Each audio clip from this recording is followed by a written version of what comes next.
तो जैसे हम आज चैप्टर सेकंड के सबसे मोस्ट इंपोर्टेंट क्वेश्चंस की बात करेंगे। मींस कि इसके अलावा नहीं पूछे जाते हैं, क्वेश्चंस आपका चेंज होगा पर ऐसे ही पूछे जाते हैं। ठीक है, क्वेश्चंस है हमारा कि find the quadratic polynomial whose sum of whose zeros is 8 and their product is 12। मतलब ये कह रहे हैं कि जीरोस का सम एंड प्रोडक्ट गिवन है और हमें पॉलिनोमियल फाइंड करना है। ठीक है, तो सम ऑफ द प्रोडक्ट मींस कि अल्फा प्लस बीटा हमें गिवन है 8 एंड देन प्रोडक्ट मींस कि अल्फा और बीटा हमें गिवन है 12। अब बोल रहा है पॉलिनोमियल फाइंड करो। तो पॉलिनोमियल फाइंड करने का तरीका होता है x square minus of alpha plus beta x plus alpha beta.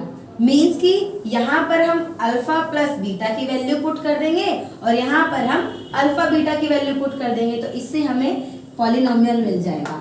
X square minus alpha plus beta कितना है 8, एक्स प्लस में अल्फा बीटा कितना गिवन है 12 और यही हमारा रिक्वायर्ड पॉलिनोमियल, ये आंसर है। लेकिन सिर्फ इतना ही नहीं, ये तो बहुत ही बेसिक है। इसके अलावा आपसे पॉलिनोमियल फाइंड करने के बाद वो जीरोस भी फाइंड करने के लिए बोल सकता है जिसके सम और प्रोडक्ट्स हमें गिवन है। तो अभी हम फिलहाल इतना ही करेंगे। नेक्स्ट वीडियो में या फिर जो नेक्स्ट क्वेश्चन होगा उसमें हम पॉलिनोमियल के साथ साथ उसके जीरोस भी फाइंड करके दिखाएंगे। That's it. अभी फिलहाल का आंसर ही इतना है, इसे आप पूरा लिख सकते हैं। तो हम एक क्वेश्चन इसका सॉल्व कर चुके हैं, तो ये हमारा दूसरा क्वेश्चन है। इसमें भी हमें गिवन है कि इफ 1 0 ऑफ द पॉलिनोमियल, ये हमारा पॉलिनोमियल है, is reciprocal of the other, find the value of A. ये हमें ए की फॉर्म में ये पॉलिनोमियल गिवन है और इसने बोला है कि एक जो इसका गिवन पॉलिनोमियल है और दूसरा है उसका रेसिप्रोकल है। तो हम फर्स्ट वाले को मान लेंगे कि let the 1 0 of the given polynomial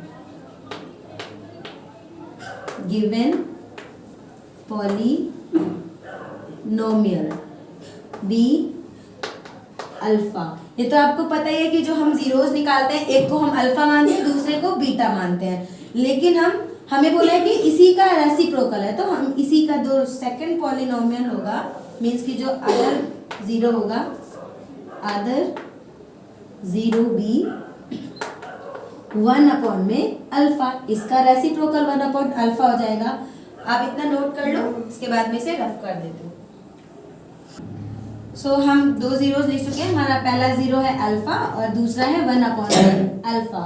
तो जैसा कि हमें पता है कि इन दोनों जीरोस का जो प्रोडक्ट होता है, इनका प्रोडक्ट करेंगे। यहाँ पे मैं लिख देती हूँ, product of zeros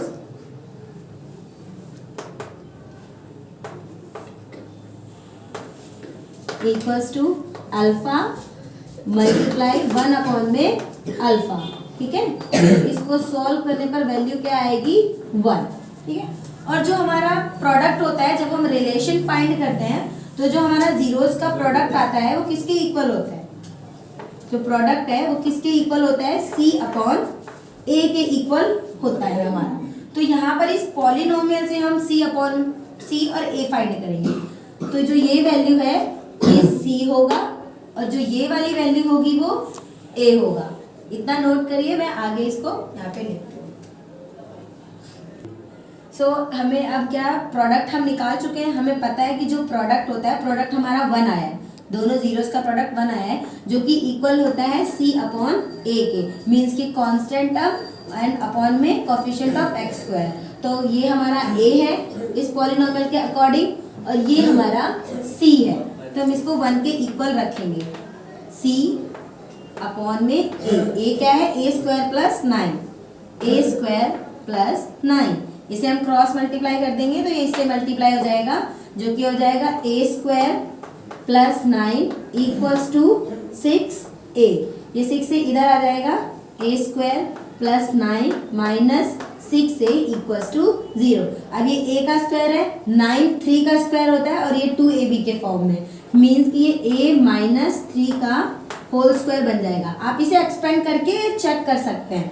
than equals to 0, ये स्क्वायर इस पर जाएगा, रूट होगा तो 0 ही वैल्यू आएगी। Then a minus 3 is equals to 0 और यहाँ से a की वैल्यू आ जाएगी 3। ये हमारा ओवरऑल आंसर है। मैं आपको एक बार फिर से रिपीट कर देती हूँ।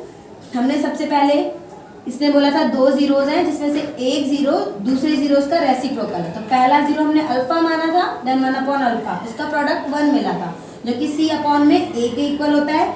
c और a की वैल्यू पुट करी, क्रॉस मल्टीप्लाई किया एंड देन यहाँ से -6 से इसको आइडेंटिटी के अकॉर्डिंग ब्रेक करके और फिर यहाँ से हमने a की वैल्यू निकाल ली है। That's it.